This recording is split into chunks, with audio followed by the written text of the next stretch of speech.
അസ്സലാമു അലൈക്കും വറഹ്മത്തുള്ളാഹി വബറകാതുഹു.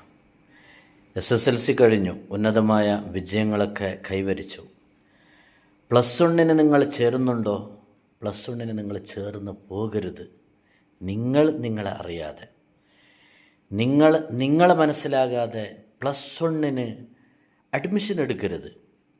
ആദ്യം നിങ്ങളുടെ കരിയർ, നിങ്ങളെക്കുറിച്ച് മനസ്സിലാക്കണം.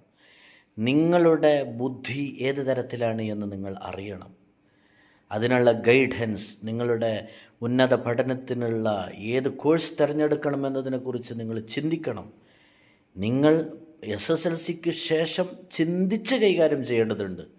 10ാം ക്ലാസ് വരെ, SSLC വരെ നിങ്ങളുടെ മാതാപിതാക്കൾ പഠിപ്പിച്ചിട്ടുണ്ട് എങ്കിലും നിങ്ങൾക്ക് നിങ്ങളെ അറിയുവാനും മാതാപിതാക്കൾക്ക് നിങ്ങളെ അറിയുവാനും നിങ്ങളുടെ കഴിവുകൾ മാതാപിതാക്കൾക്കും മറ്റുള്ളവർക്കും പറഞ്ഞു കൊടുക്കാൻ SSLCക്ക് ശേഷമുള്ള നിങ്ങളുടെ ഗൈഡൻസ്, ഇനി അങ്ങോട്ടേക്കുള്ള ഗമനം എങ്ങനെ ആയിരിക്കണമെന്ന് നിങ്ങളുടെ അഭിരുചിക്കനുസരിച്ച് പഠിക്കൽ വളരെ അത്യാവശ്യമാണ്.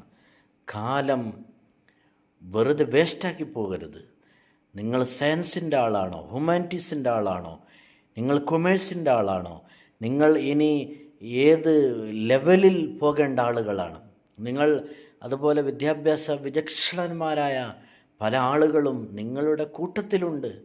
നിങ്ങളുടെ കൂട്ടത്തിലുള്ള കുശാഗ്ര ബുദ്ധിക്കാരെ, തീവ്രമായ ബുദ്ധിക്കാരെയൊക്കെ നിങ്ങൾ തന്നെ തിരിച്ചറിയണം, അറിയിച്ചു കൊടുക്കണം. ഭാവിയുടെ വാഗ്ദാനങ്ങൾ SSLC വിജയികളിൽ ഉണ്ട് എന്ന് മനസ്സിലാക്കണം.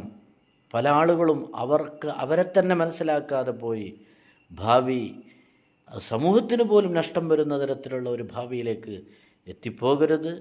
സമൂഹത്തിൻ്റെ വലിയൊരു വാഗ്ദാനങ്ങളും പ്രതീക്ഷകളുമാണ് എൻ്റെ പ്രിയമുള്ള ഓരോ SSLC കഴിഞ്ഞ ആളുകളോടും സ്നേഹബുദ്ധിയ ഓർമ്മപ്പെടുത്തുകയാണ്.